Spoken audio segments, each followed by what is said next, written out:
Hello everyone, I hope you guys are having a wonderful day, making some really good trades, and yup, let's just get into it. And right away, a quick word from our sponsors, which is BitGet Trading, and you guys can look up the link in the description and sign up there. That's where I do all my crypto trades. They offer leverage up to 125x, but yeah, great exchange overall, really like them. And anyways, right now we can see that Bitcoin closed a weekly candle -5 and a 25 right here on a DBSI, so looking quite bullish on the weekly time frame.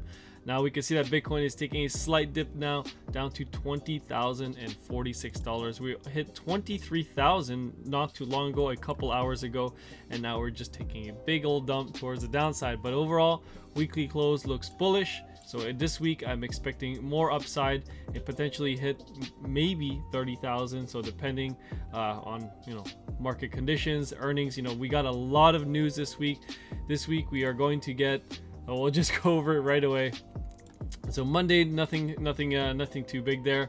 On Tuesday we have consumer confidence, which is expected to be at 96.8, which is a reduction from the previous consumer confidence, which was at 98.7. So nothing surprising there. But we also have new home sales, which is expected to decrease a little bit from 696,000 down to 663,000.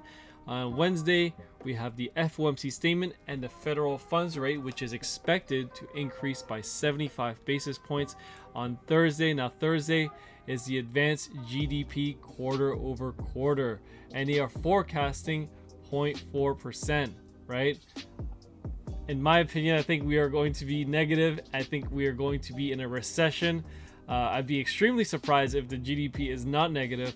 But what do I know? So let's see what happens on Thursday. So you guys hear it on Monday. Let's see what happens on Thursday. So maybe you'll come back to this video and comment. Maybe I was wrong, maybe I was right. But yeah, overall, some pretty big, announcement coming this week. And on top of that, we have major earnings coming up this week. And you can see that we have Google, we have, let's take a look here, Meta, and I believe another big one was on top here. Visa and Microsoft are the ones I'm going to be really looking at to see how they're going to be affected, especially after watching Snapchat tank 40% after advertising revenue absolutely took a big hit there. And then we have Shopify, Teladoc, and a few other stocks as well, such as Amazon, some really big names right here, and ExxonMobil, also a couple oil companies, Intel, and then yeah, Apple right here, very big name as well. So we're going to be a big week, guys. Get ready for some major volatility. And right now Bitcoin is coming down to 21,977. Now let's take a look at some targets that I'm looking at right now. Now we could potentially be in a bull flag formation right now, which is bullish consolidation in my opinion.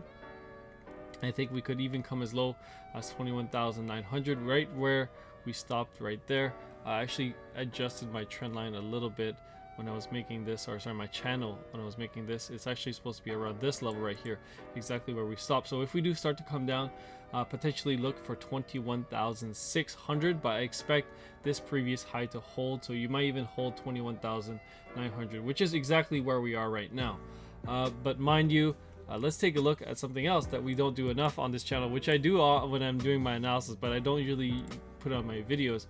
But our fib retracement, right? Our 0.68 fib retracement, the golden pocket area, right? Which is currently at 20,942.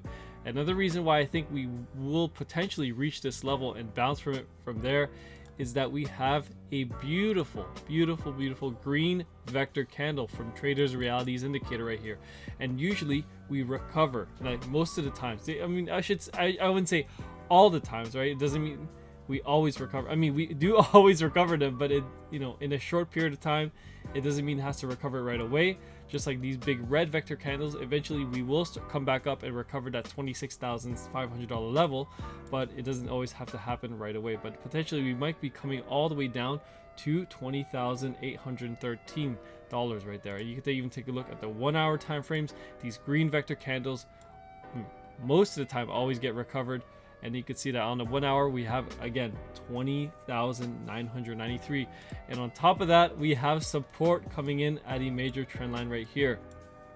As you can see, 20,600 to potentially 20,900.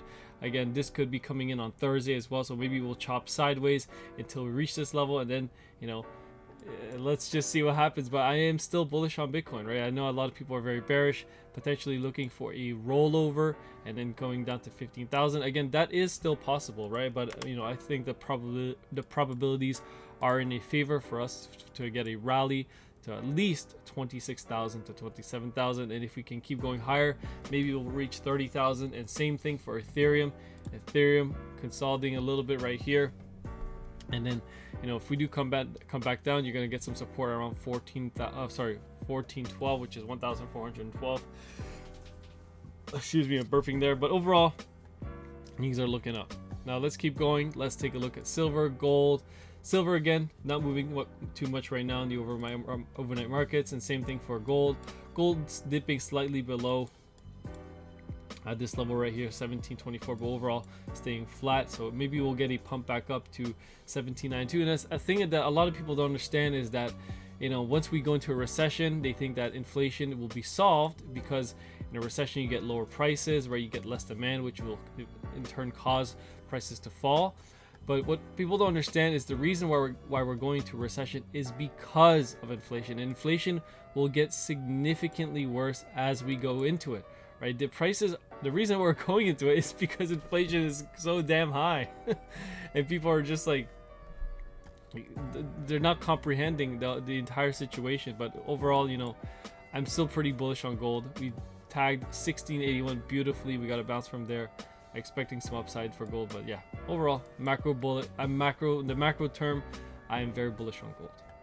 Let's take a look at a few more things right here that I want to talk about. Is the 200 weekly, the week close above it. I haven't taken a look at my chart yet. The weekly close, we closed under the 200 weekly moving average, or the simply moving average. But yeah, that is not a great sign. But overall, I think the next weekly candle that we could close could be above this. If we don't, then we're definitely going to get a move down, and then you can start to take a look at lower levels from there. On the daily time frame, on Market Cipher, you can also see that we are looking a little bit bearish right now. We almost crossed into that green. I mean, we are pretty close to crossing into that green money flow, but I would not be shorting right now. If I were to short, I would have entered at 23,000, but I had a busy day today. I was helping my brother set up a nice home gym, get some healthy exercise in, which is always good. Hopefully you guys always get away from the charts, get some exercise, take a nice walk. You know, don't always stay glued to your screen. Just some healthy advice. All healthy advice is there. And over this weekend we closed a nice trade as well, 25% gain on our small leverage trade. And if you guys are in the Discord, you guys can become gold members by subscribing to the premium channel, and then you get access to all my trades, my stock trades, my crypto trades, and my leverage trades as well, all for crypto and stocks. But yeah, overall, anyways, guys, we have a big week ahead of us, lots of volatility coming in, so just be ready. And yeah, love you guys. Peace. Thanks for supporting the channel. You guys are awesome. Once we get to $100,000, once we get to 100,000 subscribers, you already know we're gonna do that $10,000 giveaway that I've always promised, and I always keep my word. Peace.